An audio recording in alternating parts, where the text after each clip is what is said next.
I'm ready to work on some small scale memory keeping.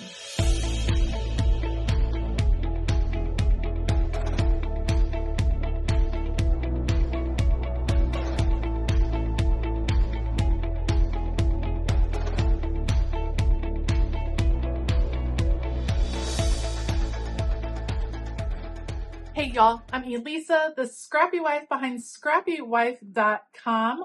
Sorry, I'm just noticing some of the picture quality, not the best, but we're still going to do some memory keeping today, some scrapbooking, but as a former 12 by 12 scrapbooker, I am loving a small scale feel to my scrapbooking this year. So these are pictures of my daughter in her beautiful winter guard, and we're going to scrapbook these memories today using a recollections collection, which I haven't done in a hot second. This is the Alice in Wonderland one, and I just thought some of these papers would be perfect, and I cannot wait to play with them. I mean, this one is just screaming my name. So we're going to play with these papers. We're going to play with some of the pieces. We're going to do some die cutting. Let's see what fun we can get up to.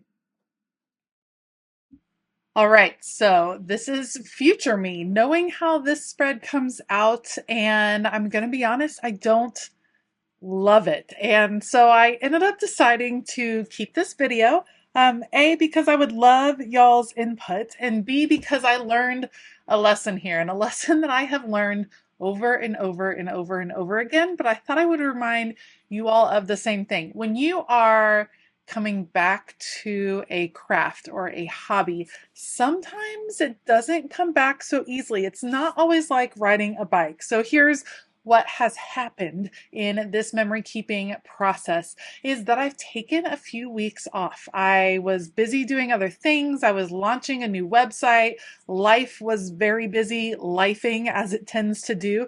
And I took some time off from doing this style of memory keeping. I was really into my planners and not so much doing memory keeping. And this is a newer style to me anyway. This is the Elizabeth Crafts Designs Planner Essentials line, but this is the former Planner Essentials line. That company has since parted ways with that particular designer. They have a new line coming out. It's a whole thing. However, it's a small kind of traveler's notebook style, that size of memory keeping. And I had been very much enjoying it, enjoying using my metal dies, and I still enjoy it. But a few weeks were taken off, and I thought I could just come back in and it would all come back pretty easily. And the truth is, it really did not. It felt very, I don't know, sometimes it feels forced. And the lesson I learned was that sometimes when you take some time away, you're going to have to do several pages, several projects to kind of get back in the groove. And I know that to be true with planning. If you've taken some time away from creative planning, when you come back to do a spread after a while, it doesn't always go super well. That has been the case. However, when I'm batch making spreads, when I'm doing a bunch of things at once, I do tend to get into a creative groove and really find some good footing, and I'm really pleased with what I create. So here's the issue. I took some of the time off, which is fine. That's how life is. And then I just didn't feel great with what I created. And I'd love y'all's input on some things I could do to, I don't know, to make these spreads a little bit more interesting and engaging. Okay, so mistake number one started with the photos. I mentioned it in the intro. I printed the photos. It turns out my photo printer was low on ink, and I just went with the photos anyway. They're not great quality photos, and that made it really hard to appreciate the photo, which is really should be the center of most scrapbooking or memory keeping, is really celebrating the photo of the event. And so the photos were not great quality. I think that was mistake number one. Mistake number two is although I love the Recollections line, I really like Alice in Wonderland. I kind of liked the colors. It was forcing a theme that wasn't necessarily present with the event. Their show, this is my daughter as part of her winter guard, which is like indoor flag line, rifle line dancing, all happens in a gym. I love winter guard. I've been involved with it pretty much my whole life on all kinds of levels, and so I was super excited to see her first show. Their winter guard show has nothing to do with Alice in Wonderland, but they do in fact have a beautiful blue floor that they perform on, and blue is one of their school colors. So I thought we'll just go with the blues that are in this particular set. I don't know that I love it. I'm not usually a themey kind of person. I generally just pick pretty papers. And this goes pretty hard on the Alice in Wonderland theme. So I think that was also a little bit of an issue, is that I forced a theme onto pictures where it just didn't really go together. Now, here is in fact a section that I really liked, or an element I would say that I really liked, and that would be the alpha stickers. I actually pulled alpha stickers from Hell of a Plan. My daughter's group was promoted a class at their first competition. That's pretty much a big deal. And I liked how these stickers, I like how they jumped off the page. I liked the look of them. We're going to also mirror that. I love a balance on a page in planner spreads and in my memory keeping. We're going to add Winter Guard over here just so we know what it is. And I like how it all comes together. The alphas are a go. That's a go. The black and white in the background, that's a go. Maybe it's the shine that I don't love. Maybe it's the foiling, although usually I love a good foiling. I just need some input from you guys on how to kind of improve this style of memory keeping. I just didn't love these pages. Maybe it's just sometimes you have off days. Sometimes you create something and it's just not the best, or it just doesn't hit where you thought it was going to hit.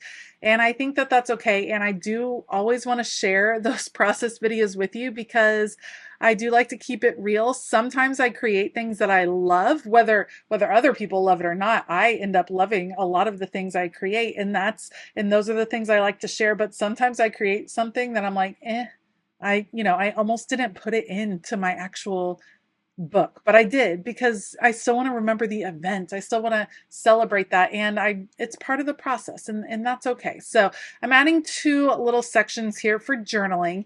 As I started adding more to the page, I did end up liking the whole layout a lot more. So that might have been part of the thing too, is I was just judging it a little bit early.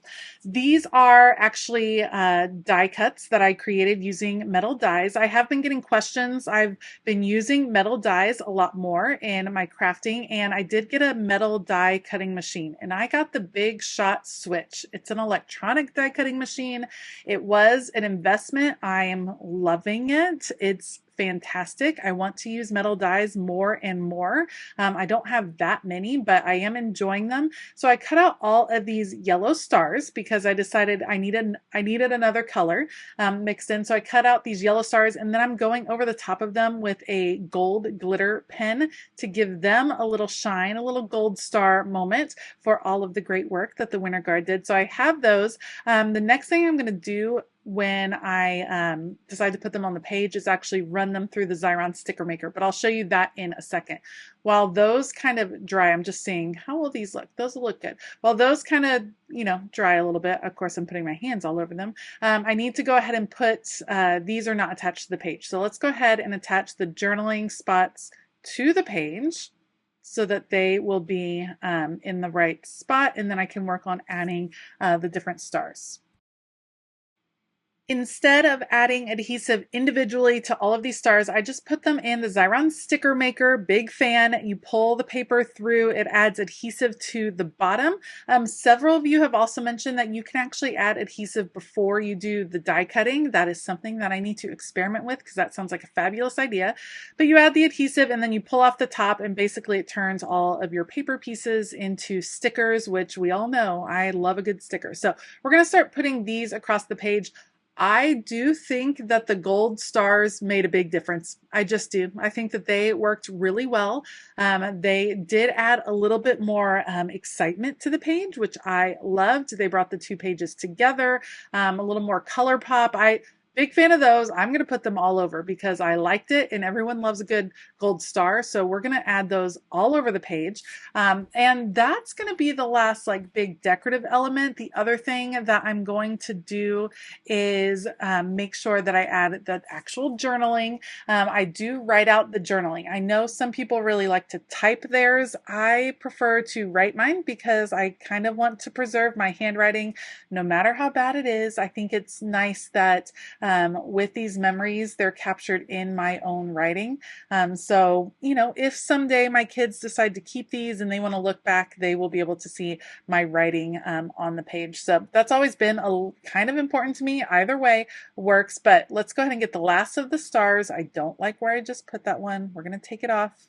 Luckily, we have some extras. I decide I need one that kind of overlaps the two pages. So I'm going to pull this one, put it between the two pages, and then cut it in half. And that'll be a nice kind of overlapping element. I always love what that looks like. All right, once I do that, then I will repunch the holes, add the journaling, and that'll be it. So I do kind of like it in the end. I don't know. I don't love it. I don't love the page. I don't know if I hate it still, but I don't love it. I'd love your thoughts, your suggestions, your ideas on how I can kind of up my game on some of these scrapbooking pages, or just what do you do when you have something or a project that you don't love? Do you keep going? Do you trash it? Let me know down in the comments below. Thanks for bearing with me in this less than ideal process video. I hope you still gained something from it. Thanks so much for hanging out. If you did like this video, please give it a thumbs up. Consider hitting that subscribe button as well as the bell notification button. And I want to give a huge shout out to my Patreon crew. Thank you all so much for your continued support. You are the absolute best. If you want to join us over on Patreon, we share the good, the bad, and the ugly over there. So if you'd like more of that, head on over to patreon.com/ScrappyWife. All right. I hope that you have a fabulous day. And as always, keep it creative.